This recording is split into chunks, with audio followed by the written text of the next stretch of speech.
Moaning Blue. I was an avid Pokemon fan ever since the beginning of the series. I still remember when I caught my first Pokemon, the excitement I felt and the ambition I had to continue with it all. But there was time in my days playing Pokemon that I found particularly disturbing. I was at the flea market only one day with my mother, and we stopped at a vendor's stall.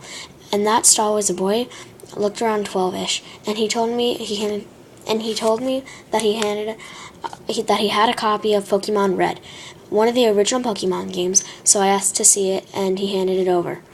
It had a label with everything, so it seemed legit.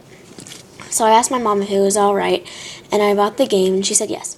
We were driving home from the flea market, and I was anticipating playing the game. During the game, I was investigating the game card, just out of curiosity. I noticed that there was something off with the game internally. The game card was a lot smaller than I remembered from my original version of the game, so when I went home, I scurried up to my room and proceeded to insert the game in my cartridge to my original Game Boy.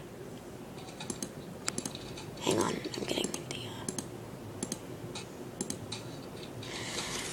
Everything seemed alright, even the first Pokemon selection, the thing I just as remembered it. But after that moment, seeing everything started to become very odd. My Game Boy battery light started turning red quicker and quicker each time I played the game. Soon I realized that it might be something wrong with my system. The game was working fine up till now.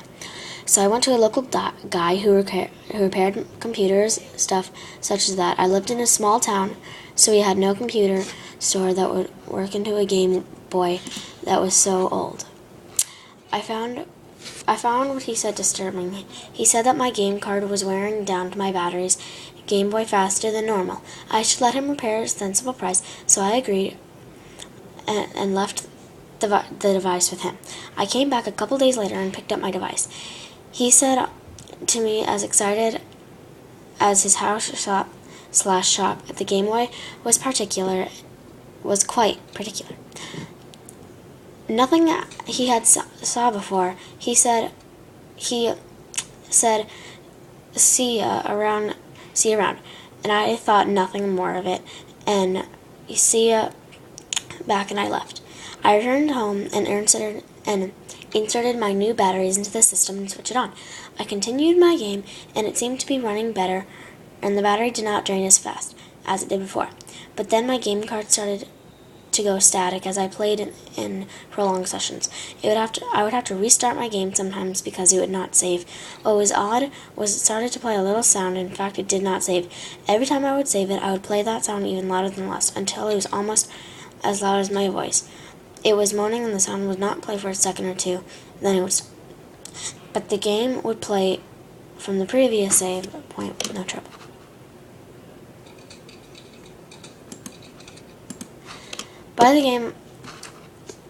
By this time, I had played it through all of the gyms and had visited all of the towns. I felt proud that I had came this far, and I was not going to give up now.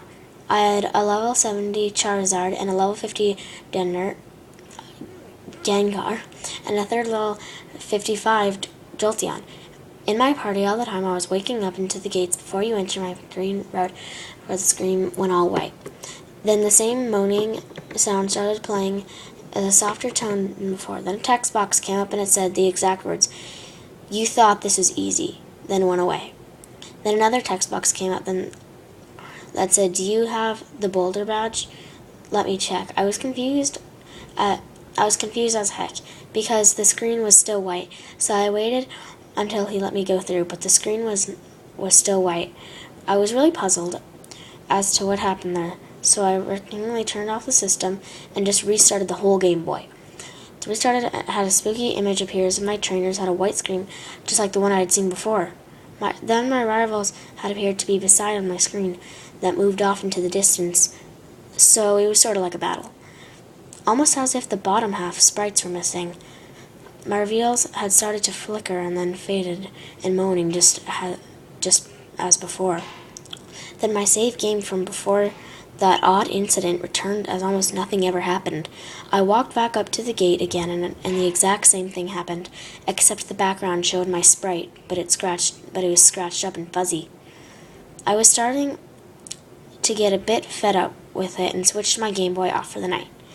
That was the worst I have ever had in my life. There were random spirals and stars popping out in my dreams, but not figures or anything.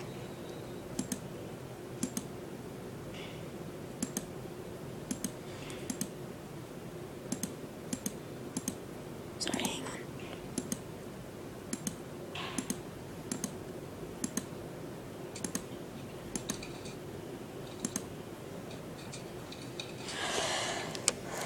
Okay, hang on, guys. Okay. My thing's acting really weird.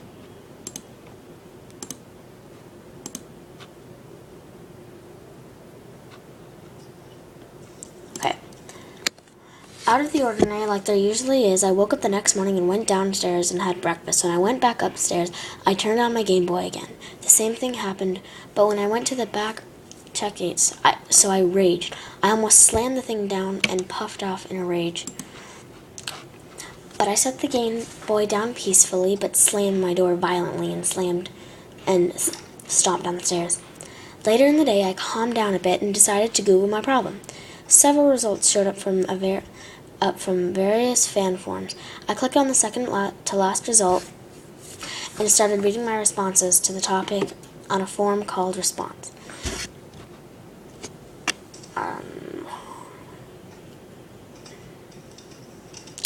To the topic on a forum called Poke Center.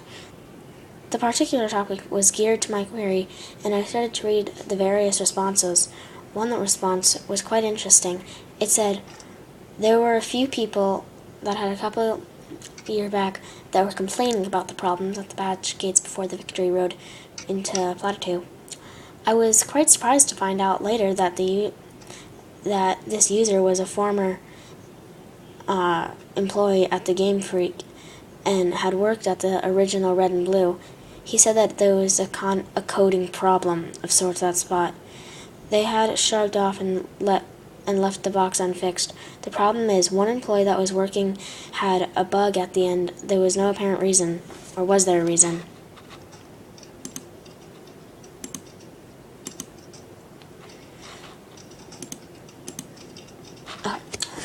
Well, the theory says that this is particular employee and he had some mental problems, and he heard a rather unsavory idea of death and ghosts. He had refused to fix the problem, personally deeming it against his will, quote-unquote.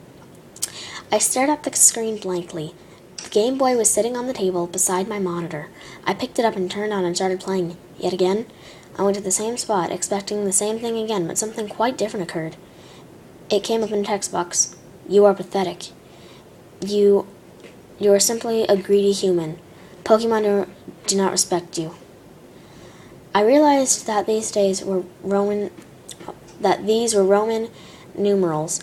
Lastly, it came up one more text box with the word signed Sugi. I turned off the system yet again and left it there. The next day I searched the name Sugi, but a bunch of stuff showed up about garden centers. What? I added the Game Freak to my search, and what revealed was I was hoping I would find Sugi had worked. Game Freak indeed had been fired before. He had released of Blue and Red. There was a link to the wiki included article that came up in Google search. He had went to the university in Tokyo, and he started working at the Game Freak in weeks of the project. Sugi had showed erratic behavior, according to some sources that had various theories that he had involved death and living beings after death. A week after, some sources had various theories that had involved death and living things being after death. A week after he was fired, Sugi was found dead in his home from a suspected suicide.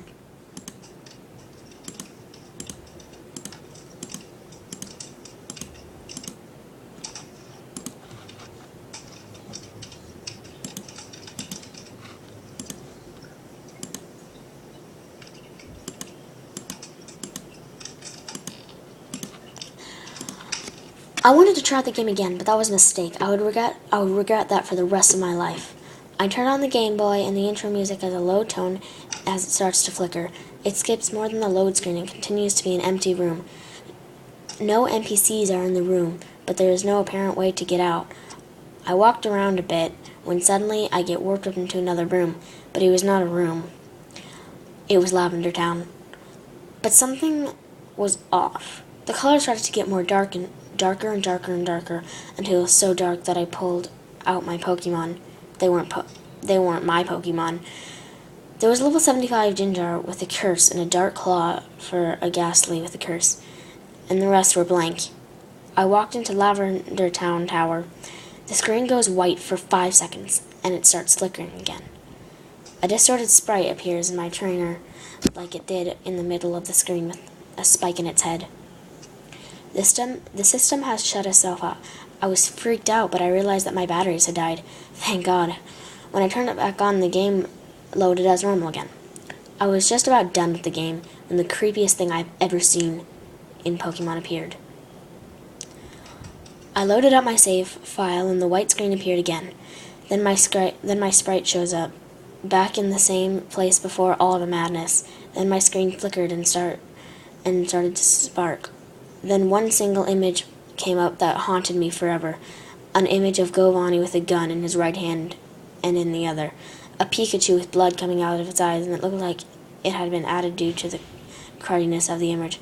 My sprite appears again and again in a completely white room, and my rival walks up to me, says, then a question mark, then challenged me to battle.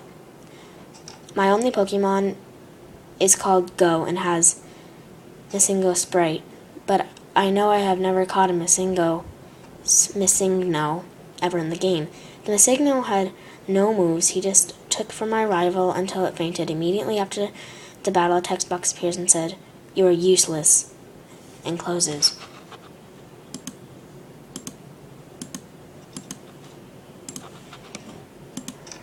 Sorry.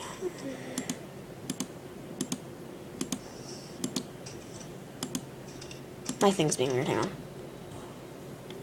Stinks.